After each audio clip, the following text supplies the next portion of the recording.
बिस्मिल्लाहिर्रहमानिर्रहीम। हम लोग बात कर रहे हैं अल्लामा इकबाल की दो नज़में हैं, खज़र राह और जवाब-ए-खिज़र, नंबर 161 एंड 162 बांग-ए-द्रा से। खज़र राह, जैसे आपको पता है कि इस नज़्म में इकबाल ने खिज़र से बहुत सारे सवालात किए हैं और जवाब-ए-खिज़र में फिर वो वन बाय वन जो है ना उन सवालात के जवाब दे रहे हैं।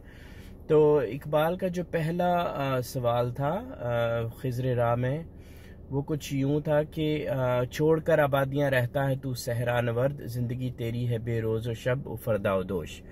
सो बेसिकली उन्होंने इकबाल को कहा कि आप सहरा नवर्द हैं। सो उसका जो जवाब है फिर जब ये शुरू होती है जवाब खिज़र, तो पहला था सहरा नवर्दी। तो उन्होंने एक्सप्लेन किया कि सहरा नवर्दी है क्या चीज़। सो बेसिकली ज़िंदगी का जो टॉपिक है ना वो इंट्रोड्यूस हो रहा है। तो जो उसका दूसरा क्वेश्चन था जो खज़र राह में, वो है ज़िंदगी का राज क्या है, सल्तनत क्या चीज़ है, और ये सरमाया और मेहनत में है कैसा खरोश। तो ज़िंदगी का राज क्या है, सो बेसिकली ये सवाल है। और फिर जवाब खिज़र में जो उसका स्टैंजा नंबर 4 है, बेसिकली वो ज़िंदगी के ऊपर है। ठीक है, तो ज़िंदगी क्या चीज़ है यहाँ से। और इसके इस पार्ट के जितने अशार है ना, यकीन माने अगर कोई बात करना चाहे ना तो इसके हर एक शेर के ऊपर जो है ना आप एक किताब लिख सकते हैं। मैं कोई इसको एग्जैजुरेट नहीं कर रहा हूँ। एक एक शेर लें और आप इसके ऊपर पूरी बुक लिख सकते हैं कि ये क्या मतलब क्या है इस बात का। लेकिन हमारा मकसद जो है ना वो ये नहीं है कि मतलब ज़्यादा डिटेल में जानने की हमें ज़रूरत नहीं है। हमें जो है ना वो सिंपल, मतलब दैट्स हाउ आई थिंक मुझे अपने लिए यूँ चाहिए होता है कि सिंपल स्ट्रेट कोई छोटी सी बात बताई जाए जिसको मैं समझ सकूं और मैं फिर उसको अप्लाई कर सकूं अपने ऊपर। तो इसका जो ज़िंदगी स्टैंजा नंबर 4, सो पहला शेर है, बरतरज़ अंदेशा सूदो ज़ियां है ज़िंदगी, है कभी जां और कभी तस्लीम जां है ज़िंदगी। ये शेर और ये पूरा पार्ट जो मुझे इतना पसंद है कि I like to talk about it. मैंने 2 और वीडियोज़ जो है ना वो सिर्फ इस शेर के ऊपर बनाई हुई है, मैं इनका लिंक दे दूँगा। तो मतलब इसमें अगेन समझने की वही बात है कि ज़िंदगी जो है ना वो नफ़ा और नुकसान और इससे बढ़ के एक बहुत बड़ी चीज़ है। मतलब हम लोग करते यूँ हैं, मैंने इसको ऐसे समझा, क्योंकि मैं भी यूँ ही करता था, अभी भी हो सकता है कि आप जब भी हम किसी इंसान को देखते हैं या उससे मिलते हैं मतलब हमारा जो उसके साथ ताल्लुक़ बन सकता है ना, वो हम लोग एक्चुअली पहले 2-3 सेकंड में ही डिटरमिन कर लेते हैं कि हमने इसके साथ कैसा ताल्लुक़ रखना है। जिस तरह से हम किसी इंसान को देखते हैं ना, वो उसी से हम मतलब हमारा ताल्लुक़ उससे साबित हो जाता है। आप किसी इंसान से हाथ मिलाते हैं, आप एक सवाल पूछते हैं, 2 सवाल पूछते हैं, वही जो पहली थोड़ी सी इंट्रोडक्शन होता है, तो उसी में आप आपके माइंड में ऐसे प्रोसेस चल रहे होते हैं कि, और बैक ऑफ द माइंड यही होता है कि ये इससे मुझे क्या मिल सकता है, मतलब ये मेरे किस काम। तो फिर आपका जहन आपको दौड़ाता है कि ये यूं काम आ सकता है, ये अगर आपके काम नहीं आ सकता तो शायद अगली नस्लों के काम आ जाए। तो हम उस इंसान से फिर और जब हमें लगता है कि ये बंदा हमारे किसी काम का नहीं है, हमारे किसी लेवल का नहीं है, तो बस वो एक दफ़ा की मुलाकात होती है, बाद में हम उस बंदे को भूल जाते हैं, हमें उससे कोई ताल्लुक ही नहीं होता। तो ये बेसिकली सूदो ज़ियां है। हम हर चीज़ के बारे में सोचते हैं कि इससे मिलेगा क्या, मुझे कितना फ़ायदा किसी चीज़ से मिल सकता है, और किस तरह से अगर मुझे नुकसान होना है तो किस तरह से मैं अपने आप को नुकसान से बचाऊं। ये अक्ल की अप्रोच है, and that's how we think. तो इकबाल लेकिन कह रहे हैं कि ज़िंदगी बरतरज़ अंदेशा सूदो ज़ियां है ज़िंदगी। ये जो खदशात होते हैं ना नफ़ा और नुकसान के, इससे तो एटलीस्ट बहुत ऊपर की चीज़ है, चूँकि ये सारे अक्ल की तहत आते हैं। ये जितने सोचे होते हैं ना, ये अक्ल की डायमेंशन में, और ज़िंदगी अक्ल से ऊपर शुरू होती है। ज़िंदगी दिल से शुरू होती है कभी जां और कभी तस्लीम जां है ज़िंदगी। तो इसकी मैंने यूं इसको समझा है कि ज़िंदगी अगेन हमारा एक रब है, हमारा एक क्रिएटर है सारे इंसानों का, और हम उसके साथ डायरेक्टली हर वक्त कनेक्टेड है। हमें ये कनेक्शन कायम करना है, बस यही हमारा मकसद है ज़िंदगी का। और जब ये कनेक्शन कायम हो जाता है ना, तो फिर आपके सामने दो तरह की सूरत हाल आती हैं। बाज़ का ये होता है कि अब जब कनेक्शन कायम हो जाए ना, तो मतलब अब ये नहीं है कि आप जो है वो ऑल इन ऑल हो जाते हैं, आप मालिक हो जाते हैं। जैसे इसको हमने समझना है कि इसका क्या मतलब है कनेक्शन कायम होने का। तकदीर भी एक चीज़ है, तो हम हर चीज़ को नहीं बदल सकते। अल्लाह से तो ताल्लुक कायम हो गया, लेकिन आप हर चीज़ को नहीं ठीक कर सकते। तो फिर होता ही है कि बाज़ का, लेकिन इसका ये मतलब भी नहीं कि आप फिर कुछ ना करो। आप जो है, आपको लगे कि भाई ये काम मेरे से नहीं होना, तो आप करो ही ना। तो बाज़ का जिंदगी आपको जो है ना, आपने ये आपके दिल से ये बात निकलेगी कि ये वो लम्हा है, या दिल से निकलनी चाहिए कि ये वो लम्हा है जहां मुझे तस्लीम करना है। कोई अल्लाह का अम्र है, आपके ऊपर कोई चीज़ आई है, कोई मुसीबत आ गई है, कोई जिसको आप आप टाल नहीं सके, आप टाल नहीं सकते उसको। तो वहां पे आपको ना लड़ना है रब से, ना शिकवा करना है, ना तो वहां पे आपने उसको मान लेना है। तो ये पैगंबरों की जिंदगियों से हमें मिलता है, कि आप वो बड़े बड़े उनको काम करने पड़ते हैं। आग में डाला गया इब्राहिम अलैहिस्सलाम को, मुख्तलिफ एग्जाम्पल्स में दे सकता हूँ। लेकिन ये कि वो फिर उस वक्त मानना होता है कि भाई ये ठीक है, ये रब का हुक्म है, मानना है मुझे। लेकिन बाज़ का ये होता है कि आपने देखना होता है कि अगर कोई चीज़ गलत है, या फॉर एग्जाम्पल आपके अपने कैरेक्टर में, आपकी अपनी ज़ात में कोई गलत है, तो अपने आप से भागना नहीं चाहिए, अपने आप को कन्फ्रंट करना चाहिए बिफोर आप किसी दूसरे के बारे में बात करें।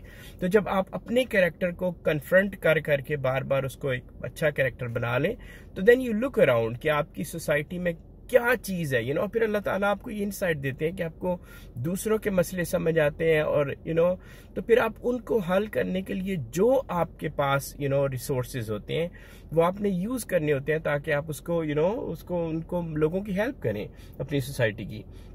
है कभी तो जहाँ ये है कि वो आगे बढ़ के आप उसको उसका टैकल करें, उन मुश्किलों को और मुसीबतों को जो इंसानों को तंग कर रही हैं, और तस्लीम में जाएं कि अभी आप सबमिट कर दें अल्लाह के आगे। सो इस तरह से कुछ मेरे ख्याल में इसका मतलब बन सकता है।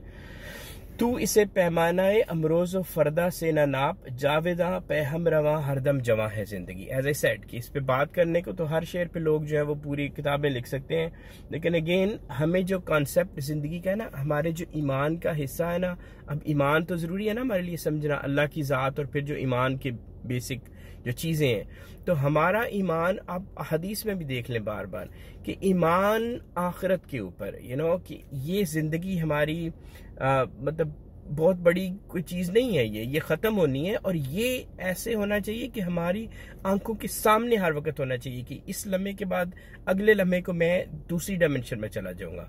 तो जब आप इस तरह से अपने आप को ज़िंदगी गुजारते हैं ना, एक एक लम्हा गुजारते हैं, कि आपकी नज़र होती है कि ये अगला लम्हा शायद वो लम्हा हो जहाँ मैंने अगली डायमेंशन में चले जाना है, तो फिर आप जो है ना तो इस तरह से आपके फिर वो एक्शन आपका कैरेक्टर जो है वो और तरह से बनना शुरू हो जाता है। तो अगेन बात यहाँ पे यही है कि हम लोग ज़िंदगी को लेते हैं कि ओ एक मेरा फ्यूचर था, होगा, एक मेरा मेरा अभी हाल है, कुछ मेरा माजी था, तो हम अपने आप को इसमें कैद महसूस करते हैं। लेकिन ये ऐसा चीज़ें नहीं है, ये बदल जाएंगी, ये चेंज हो जाएगा सब कुछ, चूँकि ज़िंदगी एक रहने वाली चीज़ है, ज़िंदगी रहेगी, तो हमें इस तरह से सोचना है कि हमने मरना है। ऑफ कोर्स कुल्लु नफ्सिन ज़ायक़तुल मौत, हर एक इंसान ने चखना है, हर नफ्स ने चखना है, लेकिन ये कि हमें उसके लिए रेडी होना चाहिए।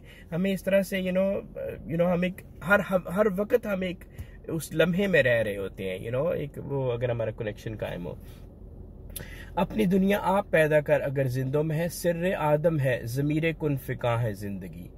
तो अगेन ये बहुत मुश्किल नहीं है, अपनी दुनिया आप पैदा कर। हम मजबूर क्यों होते हैं हम इंसान, मतलब जब आप अगेन अल्लाह की ज़ात से कनेक्शन कायम हो, तो आप मजबूरी आपके वो नहीं आती, आप अपने आप को मजबूर महसूस नहीं करते। जिस तरह से हम इस वक्त अपने आप को बाज़ अपने कैरेक्टर में मजबूर, आप कुछ बुरी आदतें होती हैं हम छोड़ नहीं सकते, बड़ी कोशिश करते हैं, लेकिन वो छूटती नहीं है।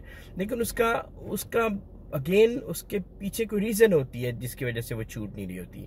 अगर हमारी सोसाइटी मजबूरियों में और मुश्किलात का शिकार है तो उसके पीछे रीजंस हैं, तो हमें उन रीजंस को जाके ख़त्म करना होता है। जो कॉस्मेटिक चीज़ें होती हैं ऊपर ऊपर से कर ली, तो वो कभी भी ना इंसान का कैरेक्टर चेंज करती हैं, ना सोसाइटी की मुश्किलें हल होती हैं।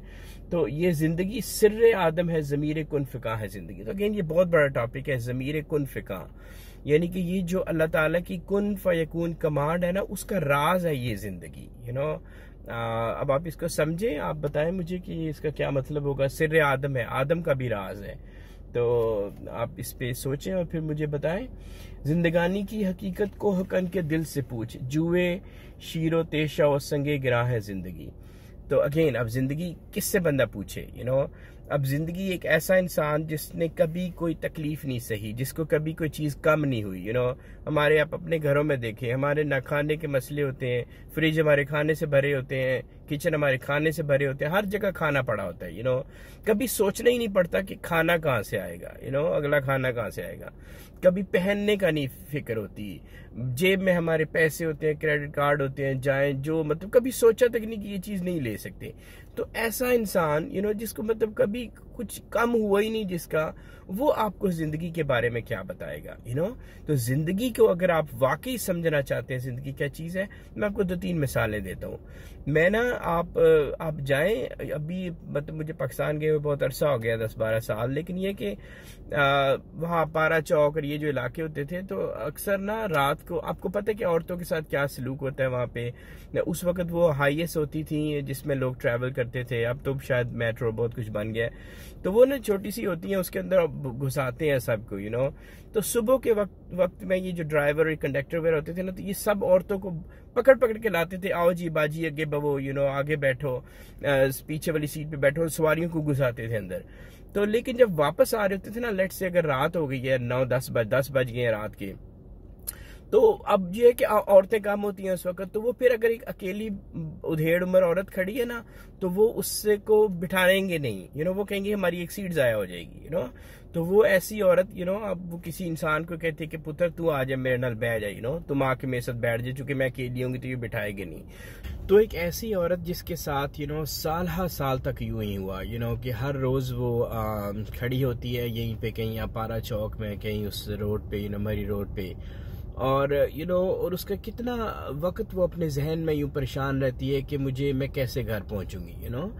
तो आप जो है अगर जिंदगी का वाकई मकसद पूछना चाहते हैं ना, तो फिर यह है कि आप किसी ऐसी औरत जो उधेड़ उम्र आपको रात को यूं नजर आए, तो अब पहली सोच आपके जहन में ये नहीं आनी चाहिए कि ये कोई गलत औरत होगी। वो शैतान आपके जहन में डालता है।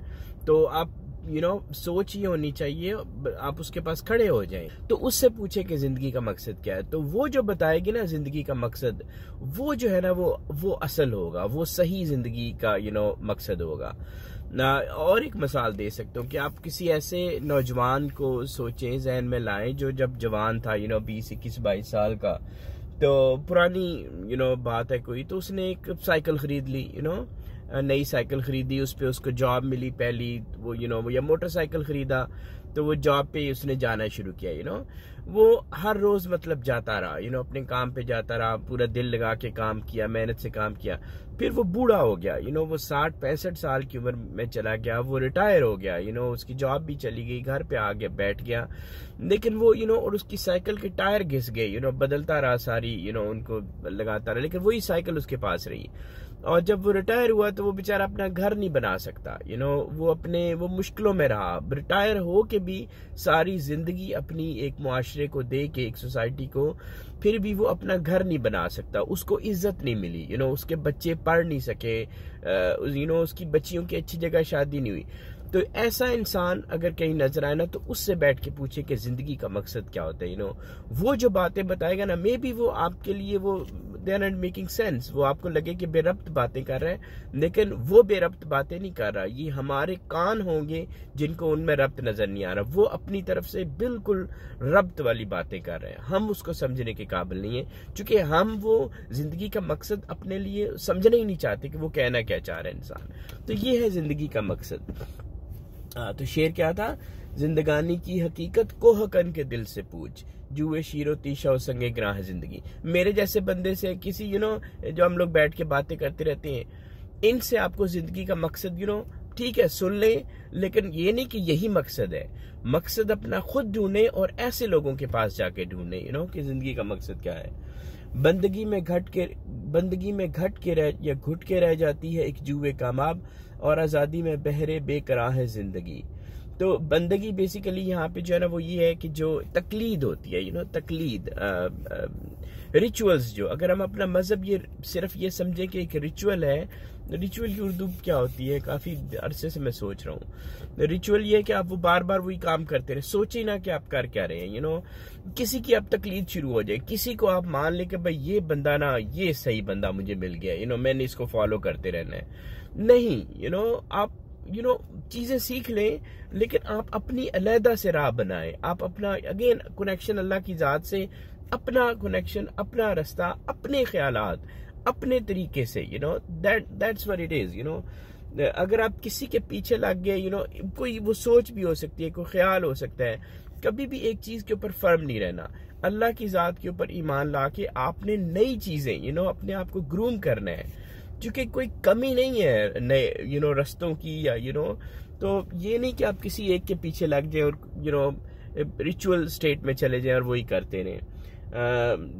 इससे वो आप एक बहुत बड़ा समंदर है, आप उसको कूजे में बंद करने की कोशिश कर रहे हैं, जो कि मुहावरा ऐसे बना हुआ है, ठीक नहीं है ये। और आज़ादी में बहरे बेकरार है जिंदगी, कि इंसान जब एक आज़ाद हो जाता है ना, वाकई हर तरह की एसोसिएशन से जब उसका जहन आज़ाद हो जाता है ना, तो वो फिर यकीन माने उसके सामने बहुत इन्फिनिटी होती है कि वो बहुत कुछ कर सकता है। आश्कारा है ये अपनी कुव्वत तस्खीर से, गर्चे एक मिट्टी के पैकर में निहा है जिंदगी। ये जिंदगी हमारी इस मिट्टी के पैकर में, ये जो जिस्म है ना, मादे की डायमेंशन है, इसके अंदर हम लोग हमें हमारी जिंदगी को डाल दिया गया है। तो ये अगेन ये जिंदगी अचीव कर सकती है। जिंदगी नाम है, पोटेंशियल है, आप मुख्तलिफ आप बहुत कुछ अचीव कर सकते हैं, उसी का नाम है। और जिंदगी यही होगा कि आपने कितना अचीव किया, और achieve not in the sense जो हमें अक्ल बताती है, या जो हमारी सोसाइटी में हमें बताया गया कि ये कामयाब है, वो वाला नहीं। जो असल मकसद है जिंदगी का, उसको वो हम लोग कितना अचीव करते हैं, दैट्स व्हाट वो हमारा फिर होगा कि इसकी जिंदगी ठीक थी, इसने अचीव किया। तो कुलज़मे हस्ती से तू उबरा है मानिंदे हबाब, इस ज़िया खाने में तेरा इम्तिहान है जिंदगी। जबरदस्त। आपने वो देखा होगा, बच्चे जो वो बबल्स बनाते हैं, ब्लो करते हैं तो ऐसे बबल्स बनाते हैं, बिल्कुल ऐसे ही ये जिंदगी है जो हमें दी गई है। नीचे कोई चीज है, और उसके ऊपर अनसीन डायमेंशन है, और हमारा ये जो जिंदगी है, ये जो मादे की डायमेंशन है, ये ऐसे उबर के ऊपर आ रही है, उभरती है, फिर खत्म हो जाती है, फिर उभरती है, फिर खत्म हो जाती है। बहुत ही छोटा हमारा ये स्पैन होता है। और मकसद ये अगेन कुरान से मकसद डिफाइन होता है कि क्या कौन है जो इस रास्ते पे चलेगा, कौन है जो वो इसको समझेगा, इस बात को। टेस्ट है एक छोटा सा, कौन है जो अच्छे अमल करेंगे और कौन है जो इसको नहीं समझेंगे और नहीं अमल करेंगे। खाम है जब तक तो है मट्टी का एक अंबार तू, पुख्ता हो जाए तो है शमशीरे बेजनहार तू। तो अगेन हम जो पार्टिकल से मिलके बने हैं, तो हम इंसानों ने आज की दुनिया में रहते हुए ये देख लिया है कि एक एक जो जर्रा है ना, एक एक जो हमारा एटम, उसके अंदर कितनी एनर्जी छुपी हुई है। हमने इस एनर्जी की जो तखरीबी कुव्वत है, जो इसके डिस्ट्रक्शन है, वो हम इंसानों ने विटनेस कर लिया। और अभी भी लोग जो है ना वो मजीद विटनेस करना चाहते हैं। लोगों की ये ख्वाहिश है कि जंगें हो और ये सब कुछ हो और तबाही आए। हम जो है ना वो इन जर्रात की जो है वो डिस्ट्रक्शन हम देख भी चुके हैं और देखना भी चाह रहे हैं, लेकिन यही एनर्जी, इसको हम पॉजिटिविटी में भी तो तब्दील कर सकते हैं।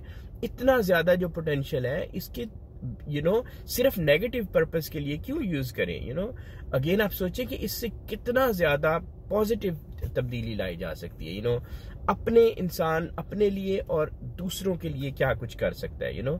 तो हमारे लिए ये पढ़ने की चीज है कि हम कैसे इसी एनर्जी को जो सारी की सारी अवेलेबल है, हम इसको किस तरह से इस तरह से ट्रांसफॉर्म करें कि ये हमारी ना सिर्फ स्पिरिचुअल ग्रोथ हो, बल्कि हमारी इंसानों के काम आए, फिजिकली लोगों के काम आए, लोगों की जिंदगियों में आसानी है। तो ये हमें करने की जरूरत है।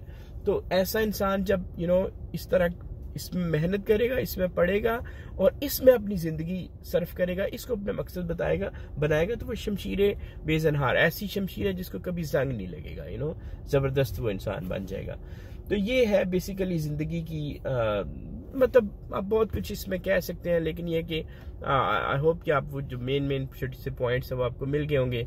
ज़िंदगी जिसके पास कभी कोई चीज़ कम नहीं ना हुई, उससे ज़िंदगी नहीं आपको समझ आनी है। ऐसे इंसान से उसके पास जाएं जिसके पास ज़िंदगी जो है ना कम उसको मिलती रही है, और उसकी बातों को सीरियस ले। अगर रब्त ना भी बने ना तो रब्त बनाने की कोशिश करनी, क्योंकि वो बंदा ठीक कह रहा है, तो ऐसे और खुद अपने अमल से अपनी अगेन आपका अपना पेशा है, आपके अपना, आप खुद फरहाद है, हर इंसान फरहाद है, और आपने खुद जाके नहर खोदनी है, खुद सारे काम करने हैं। दूसरा इंसान आपको सिर्फ बता सकता है, लोग आपको सिर्फ बता सकते हैं कि भाई जाके ये काम करो, ये अच्छी चीज़ है, काम करने चाहिए, अल्लाह से कनेक्शन कायम करो।